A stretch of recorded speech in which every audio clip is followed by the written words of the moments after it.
নমস্কাৰ, মোৰ অন্য এটা ভিডিঅ'লৈ আপোনালোকক স্বাগতম জনাইছোঁ। আজি আমি আহিছোঁ কালী পূজাৰ মেলা চাবৰ বাবে খৰভোগলৈ। আৰু খৰভোগত আজি আহি আমি প্ৰথমে এতিয়া থিয়েটাৰ চাব যাওঁ। থিয়েটাৰ চোৱাৰ পিছত আমি মেলা চাম। আহক ভিডিঅ'টো আৰম্ভ কৰোঁ। যিহেতু আমি প্ৰথমে থিয়েটাৰ চাম, সেয়েহে আমি প্ৰথমে থিয়েটাৰৰ ফালে আগবাঢ়িলোঁ। মানুহ ফালি আমি থিয়েটাৰৰ দিশে আগবাঢ়ি আহিলোঁ। থিয়েটাৰ হৈছে গৰখীয়া মন্দিৰৰ সন্মুখতে প্ৰায়, আৰু তাতে আজি থিয়েটাৰখন হৈছে হেঙুল থিয়েটাৰ। আৰু থিয়েটাৰৰ আজি নাটখন হৈছে বিৰি, খুব বেছি জনপ্ৰিয় হৈছে বুলি ইতিমধ্যে আমি সকলোতে জানিব পাৰিছোঁ। আৰু তাতে আছে কমল লোচনৰ দৰে এজন জনপ্ৰিয় অভিনেতা, খুব বেছি ভাল লাগিব। এয়া আমি থিয়েটাৰৰ পেণ্ডেল আহি ইতিমধ্যে উপস্থিত হ'লোহি, আৰু মানুহ ইতিমধ্যে ভৰ্তি হৈছে। গেলেৰীটো মানুহ সম্পূৰ্ণ ভৰ্তি হৈছে। সময় 6টা বাজিছে যদিও প্ৰথম শ্ব'ৰ কাৰণে সকলো হাউচফুল হৈছে। টিকেট ইতিমধ্যে সকলো বিক্ৰী হৈ গৈছে, আৰু এতিয়া প্ৰায় 15 মিনিটমানৰ পিছতে থিয়েটাৰ আৰম্ভ হ'ব বুলি ইতিমধ্যে ঘোষণা কৰিছে। আহক। এয়া চাৰিওফালে পৰিৱেশ, বহুত বেছি মানুহ হৈছে, খুব বেছি ভাল লাগিছে আহি। নাটক আৰম্ভ হৈ গৈছে। যিহেতু আগৰ দৰে নৃত্য নাটিকা নাই, আজিকালি মূল নাটখনেই প্ৰথমৰ পৰা আৰম্ভ হৈ যায়। আহক আপোনালোকেও কিছু অনুভৱ কৰক।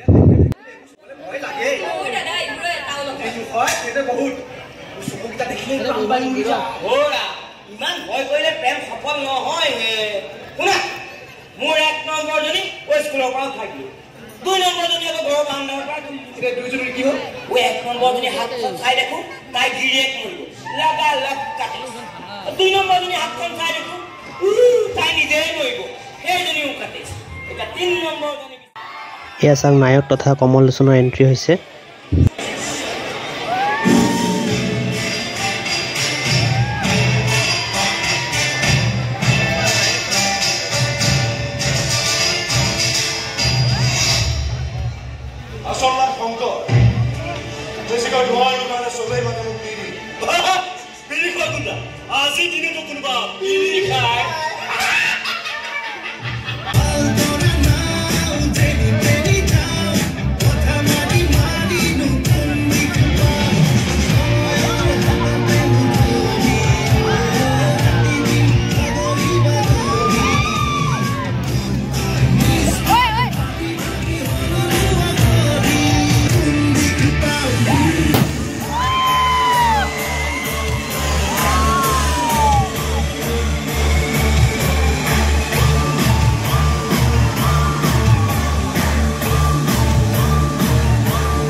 তাৰপিছত এয়া প্ৰায় 2.5 ঘণ্টামানৰ পিছত থিয়েটাৰ শেষ কৰি আমি মেলাৰ ফালে আহিলোঁ। আৰু মেলাত আহি আমাৰ এয়া ভাগিন উঠিল গাড়ীত, আৰু পিছফালৰ পৰা এজনে ৰিমট টিপি গৈ আছে। তেওঁ ধুনীয়াকৈ গাড়ী চলাই গৈ আছে।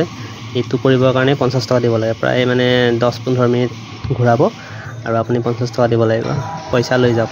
মেলা চাব গৈছে যদি, সৰু পোৱালি লৈ গৈছে যদি, আপোনালোকে পইচা লৈ যাব লগত, কাৰণ বিভিন্ন আছে পইচা খৰচ কৰিবলগীয়া মেলাত। তো ঠিক আছে, এইটো চাই মেলি আমিও আৰু অলপ ইফাল সিফাল কৰিলোঁ। তাৰপিছত এয়া ভাগিনৰ গাড়ীত উঠি হেঁপাহ নপলাল। আকৌ এয়া চকৰিত উঠিলে, গাড়ীৰ নিচিনা চকৰি হাতেৰে ঘূৰাই থাকে, আৰু পূৰা উঠি গৈ আছে। আৰু ইয়াতে ঘূৰোঁতে তাৰ অলপ মূৰ ঘূৰাল, তো আধাতে নামি দিলে, কিন্তু ইয়াতো 50 টকা ভৰিব লগা হ'ল।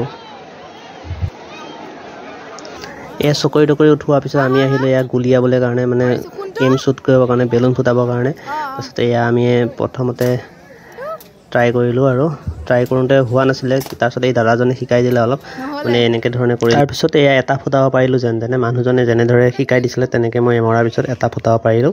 তাৰপিছত মই ফুটোৱাৰ পিছত মানুহজনীক অকণমান সুবিধা দিলোঁ, বোলো তুমিও চোৱাচোন ট্ৰাই কৰি।